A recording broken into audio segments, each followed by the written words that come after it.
Okay, today we're going to discuss what nobody tells you about long-term unemployment. About most people only have $500 saved up as their emergency money, and that there's been over 500,000 African American women that have been laid off within 2025 as of November, and that there's been 100,000 people laid off in just the year 2025.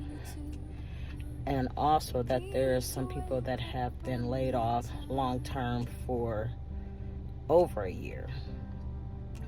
So what does a long-term layoff look like for somebody who's been laid off for over a year? So let's put this in perspective. Just think of somebody who only has $500 emergency fund money and no money to pay their bills. Mind you, they have rent, they have to keep food in their mouth, they have to pay their utilities and everything, and all they have is $500 saved in their emergency fund. So how do you think those people are going to get the money so they don't get evicted and be homeless?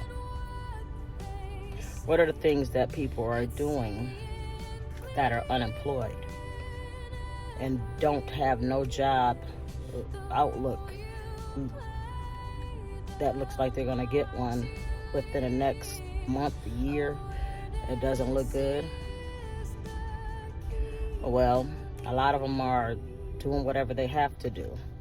Some, like me, I do Instacart, I do Uber Eats, I have my own small business that I do, and also I do have a fiance who he does work full time, so I'm thankful for that.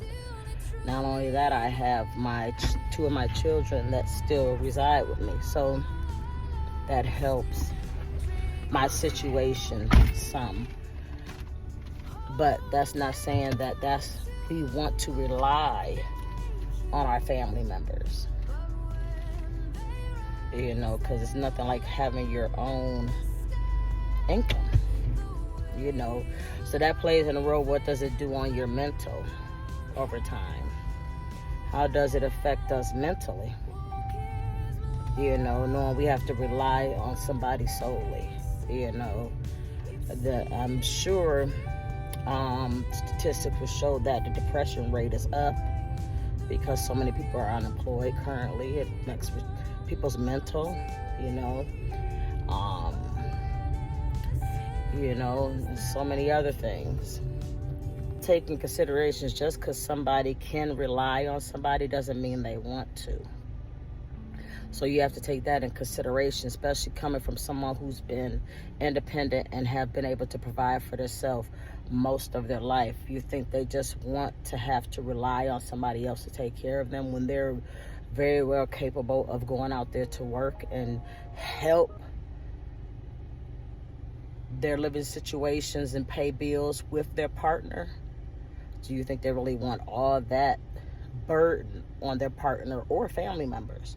Do they want to put their burdens on them, because their employment situation, and also to the outlook, to think about the outlook on a daily basis, knowing that no matter what you apply to, you're not going to get a job,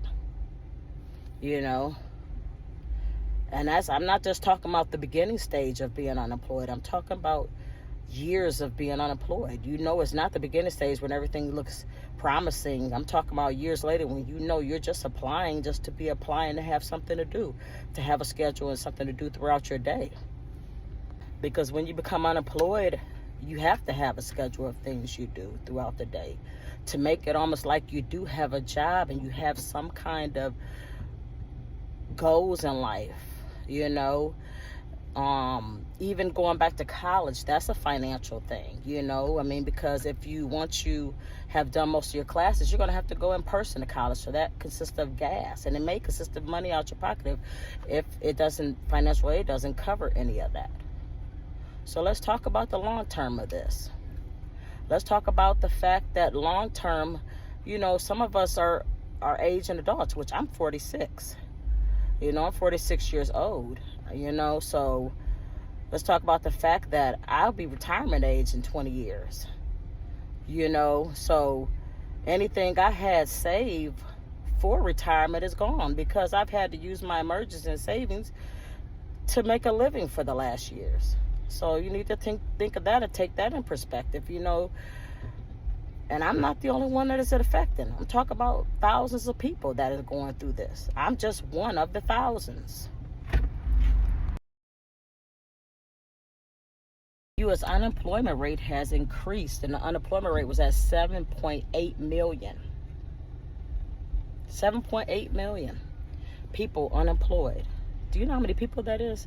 That's a whole city of people that are unemployed. And you ask yourself, how are they getting by? How are these people paying their bills and having a roof over their head and not, living out here on the streets? And how are they taking care of their kids? What is going to be done about it, And a lot of us, we just wake up and we continue about our day because there's nothing you can do. There's absolutely nothing you could do. Nothing. What about health insurance? About them taking care of their health? According to CBS News, there were 64,000 jobs added to the job market, but the unemployment rate jumped 4.6% still. And this is the highest in 4 years. But that's the case that they added $64. I'm trying to show my body in the video. They added 64,000 jobs this month. Then where are those 64,000 jobs at? Because people are still unemployed is what I'm wondering. Are the jobs just not hiring, or is it not the truth that they added 64,000 jobs? Something's going on. There's a reason why people are not hiring. And this is just not a December thing. This is just not a November thing. This is a 2000 starting to 24 thing. So there's a reason why there are so many people unemployed. Mind you, 2026 is coming. So what is there going to be in 2026? Is there going to be another 7.8 million people laid off? I mean, we already had that for 2025. So that means there'll be 14 million people without a job. Ask yourself, what's going on? We're gonna need more people out here for mental health because there's gonna be a lot of depression.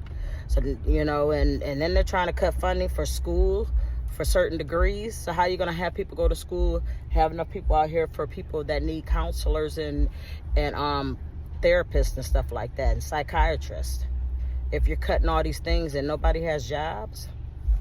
So y'all need to wake up. He keeps having people tell you, when you tell them you're unemployed, oh, it's going to get better, you're going to find a job, but how do you tell that to a person who's been unemployed for years?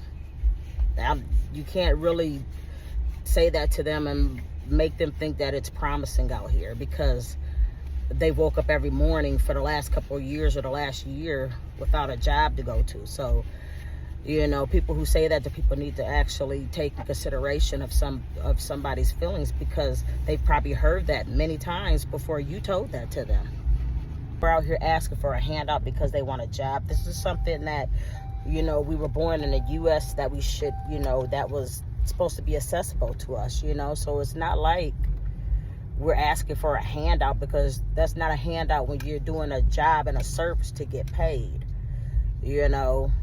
So you can't say, oh, well, you're just looking for, nobody's looking for a handout because that's not a handout if you're trying to work to get money to provide for your family. And a lot of people have been pushed to become self-sufficient, but how self-sufficient do you get if people are not buying? Because guess what? People don't have jobs. So how is your business going to thrive in a market where there's 7.8 million people that are unemployed? So people are just, basically have drained out every money access that they have, anything they have access to just to survive in this world right now. I'm going to close this conversation by saying, I'm going to give you an example. I lost my job that I was at for 10 years in 2015. I left there. I had a pension. I'm not going to say how much it was, but it was enough for me to live on actually until 2020. I had to use that pension to survive on until 2020 because I could not find a job, full-time job that was reliable. Mind you, I took that whole thing out because I was unemployed. So I'm just giving you an example of how hard and how long it's been hard out here for people being unemployed. And that was in 2015. And I lived off that. And that was really my retirement money for when I got older. And I had to use that to survive on and pay my rent and bills to take care of my kids until 2020. And it ran out of 2020. I withdrew the last bit. So to make a long story short, this is what other people are having to do out here currently now, and it's 2025 going to 26. Tell me what you guys think about this. Hi guys, I'm at home now, but I did want to add one more thing to what I was saying earlier. Also want to say, and I'm not talking about people being lazy and not wanting to get a job. I'm talking about applying to just about anything to get a job. You're like educated and you're applying to jobs that you're overqualified for and jobs that you're underqualified for. Just applying to just get anything. And some of those, most of them jobs, well, I ain't gonna say most, none of them are hiring. So I just wanted to say that. I wanted to add that to the end of this video. But I hope you guys have a wonderful evening. And until next time, stay blessed. And that's all I really can say, because I can't say stay strong, because I'm not going to say that. And I can't say hope you find a job, because I don't want to say that to people, because I don't want to give people false hope. So you guys have a good evening.